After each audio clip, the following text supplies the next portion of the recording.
यकीन ही नहीं होता कि साधारण सा चेहरा और बड़ी बड़ी आंखों से इंडस्ट्री में अपनी पहचान बनाने वाली 70 और 80 के दशक की अभिनेत्री बिंदिया गोस्वामी को अपने जीवन में इतना कुछ झेलना पड़ा होगा, जिन्हें उनकी फिल्मों की वजह से कम बल्कि उनकी विवादित जिंदगी की वजह से ज्यादा जाना जाता है।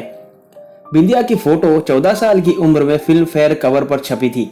इनके फिल्मों के गाने इतने हिट हुए कि लोग इन्हें तभी से पहचानने लगे थे।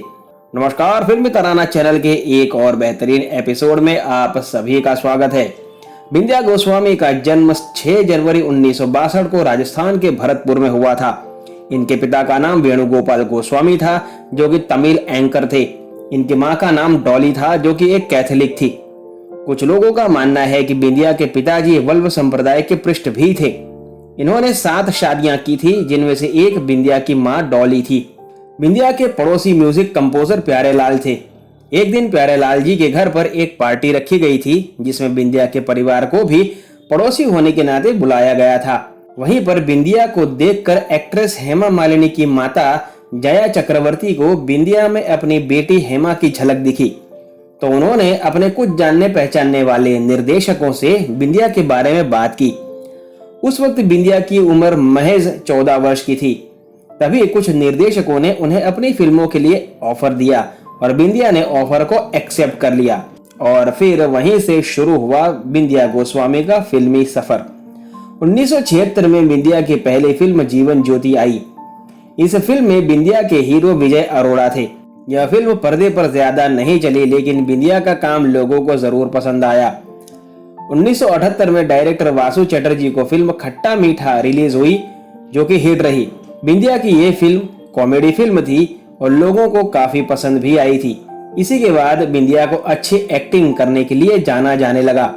1979 में आई फिल्म गोलमाल, जिससे बिंदिया की फिल्म इंडस्ट्री में बड़ी पहचान बन गई। यह film all time blockbuster hit रही।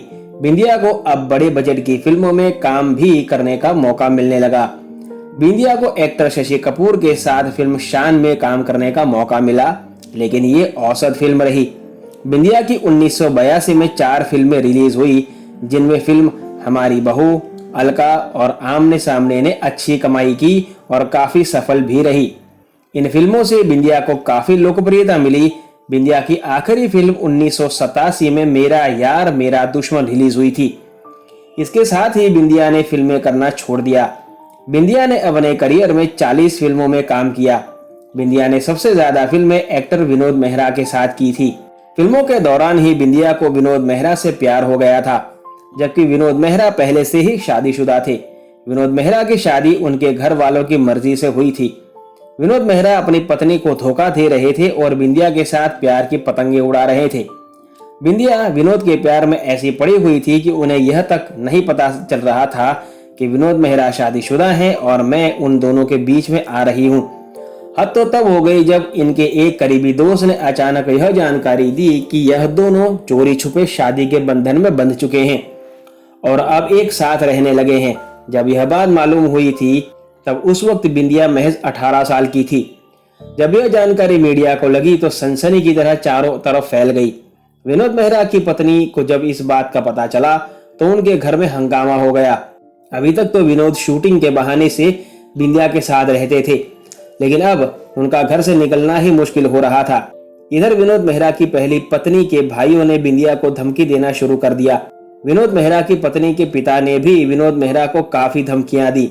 उनका कहना था कि अगर उन्होंने बिंदिया को नहीं छोड़ा तो उनके पूरे खानदान को बर्बाद करके ही छोड़ूंगा, फिर तुम्हारे पास पछताने के अलावा और कुछ नहीं रहेगा। बिंदिया विनोद की पत्नी के भाइयों की धमकी से इतना डर गई थी कि छुप छुप के जीने लगी थी, कभी इस होटल तो कभी उस होटल, जिसके कारण से वे अपनी शूटिंग पर भी नहीं जा पा रही थी। बिंदिया परेशान हो गई थी। उनकी जिंदगी में उथल पुथल मच गई थी। तभी एक बार उन्हें सहारा देने के लिए मशहूर डायरेक्टर जेपी दत्ता उनकी जिंदगी में एक डूबे को तिनके का सहारा बनकर आए। बिंदिया और जेपी दत्ता में काफी नजदीकियां देखने को मिली। ये दोनों पहली बार 1976 में फिल्म सरहद के सेट पर मिले थे और दोनों में दोस्ती हो गई थी। जब बिंदिया को उनकी पर्सनल लाइफ में यह सब झेलना पड़ रहा था, उसी समय जेपी दत्ता से जो दोस्ती का रिश्ता बिंदिया से था, वो प्यार में बदल गया और दोनों जगह जगह साथ में देखे जाने लगे। मीडिया को जब मालूम चला तो मीडिया ने बिंदिया का नया प्यार कहकर यह जानकारी चारों तरफ फैला दी। जब यह बात विनोद मेहरा को पता चली तो उन्हें बहुत गुस्सा आया, क्योंकि विनोद ने तय कर लिया था कि वे अपनी पत्नी को तलाक दे देंगे और बिंदिया को अपने साथ में रख लेंगे। लेकिन बिंदिया को तो नया प्यार मिल गया था। विनोद मेहरा ने तय किया कि वह बिंदिया से मिलकर बात करेंगे और जब वे बिंदिया से मिले तो कहा कि तुम मेरे पास वापस आ जाओ, मैं तुमसे प्यार करता हूँ, मैं तुम्हारे साथ ही रहना चाहता हूँ, मैं अपनी पत्नी को तलाक देकर तुम्हारे साथ ही रहूंगा, मुझे एक मौका दे दो प्लीज। पर बिंदिया ने उनकी बात नहीं मानी। बिंदिया विनोद के ससुराल वालों से इतना ज्यादा डर गई थी कि वे अब विनोद से दूरी बनाना ही सही समझ रही थी। कहा तो यह भी जाता है कि विनोद मेहरा का करियर अब सही ढंग से नहीं चल रहा था। इस वजह से भी बिंदिया उनसे दूर चली जाना चाहती थी, क्योंकि उन्हें भी पता था कि विनोद का करियर अगर सही ढंग से नहीं चल रहा है तो आगे चलकर पैसे की दिक्कत तो हो ही सकती है और उनके शान शौकत में भी कमी आ सकती है। जेपी दत्ता को चुना, कहते हैं ना, जैसे को तैसा। विनोद को रहा था जो उन्होंने अपनी पत्नी को दिया था। पत्नी को धोखा दिया तो आज बिंदिया ने भी विनोद को धोखा दिया। अब तो बिंदिया खुलेआम अपने और जेपी दत्ता के रिश्ते को स्वीकार कर चुकी थी। बिंदिया और विनोद का रिश्ता 4 साल तक चला, फिर 1984 में दोनों अलग हो गए। बिंदिया ने 1985 में जेपी दत्ता से शादी कर ली, लेकिन बिंदिया ने शादी घर से भाग कर की, क्योंकि उनके घर वाले बिंदिया और जेपी के रिश्ते से खुश नहीं थे। बिंदिया की मां नहीं चाहती थी कि बिंदिया जेपी दत्ता से शादी करें, क्योंकि जेपी दत्ता बिंदिया से 12 साल बड़े थे। शादी के बाद बिंदिया ने एक्टिंग को अलविदा कह दिया और पति जेपी दत्ता के साथ उनके काम में हाथ बटाने लगी।